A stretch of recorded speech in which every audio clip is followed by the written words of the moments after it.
আল্লামা লুৎফুর রহমান, উনি আপনারা যাকে সব থেকে বেশি চিনেন, কোরআনের পাখি আল্লামা দেলোয়ার হোসেন সাঈদীর অত্যন্ত ঘনিষ্ঠ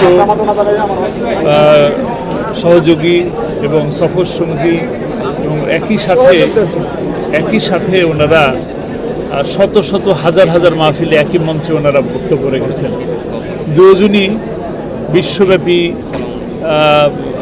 বিশ্বব্যাপী নন্দিত মুফাসসির, এবং ওনারা দুজনই মনে করেন কোরআনের শাসন কায়েম করার জন্য সারা বাংলাদেশব্যাপী কোরআনের বাণীকে মানুষের কাছে, বাংলা ভাষাভাষী মানুষের কাছে পৌঁছে দেওয়ার জন্য আপ্রাণ চেষ্টা করেছেন। শত বাধা উপেক্ষা করে তারা কোরআনের ময়দানে কোরআনের বাণী আমাদের মতন সাধারণ মানুষের কাছে পৌঁছে দেওয়ার জন্য চেষ্টা করেছেন, এবং সকল ধরনের ষড়যন্ত্রের মোকাবেলা ওনারা অত্যন্ত দুঃসাহসিকতার সাথেই মোকাবেলা করেছেন। এবং একটা পর্যায়ে এসে আজকে দীর্ঘ প্রায় কতদিনের মতন,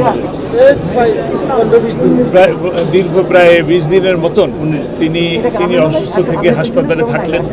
আল্লাহ তাআলার মর্জি, আল্লাহ তাআলা তাকে নিয়ে গেছেন। আমরা সকলেই দোয়া করব এই মহান ব্যক্তি যেন জান্নাতের সর্বোচ্চ মাকাম তিনি আল্লাহ তাআলা যেন দান করেন। তিনি তার কবরের সাথে আল্লাহ তাআলা যেন কবরের সাথে জান্নাতের একটা সুড়ঙ্গ তৈরি করে দেন।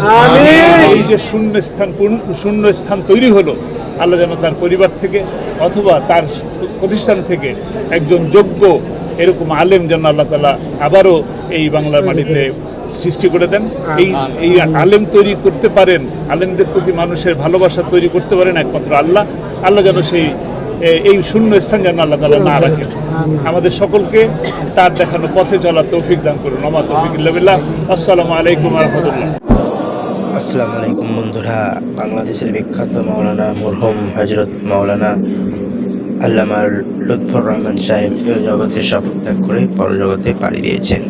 তো বন্ধুরা, সকলে দোয়া করবেন আল্লাহ সুবহানাহু ওয়া তাআলা হুজুরকে যেন জান্নাতের উচ্চ মাকাম দান করে। সকলে বলে আমিন। এবং সকল বন্ধুরা তার প্রিয় মানুষের জানাজায় উপস্থিত হয়েছে।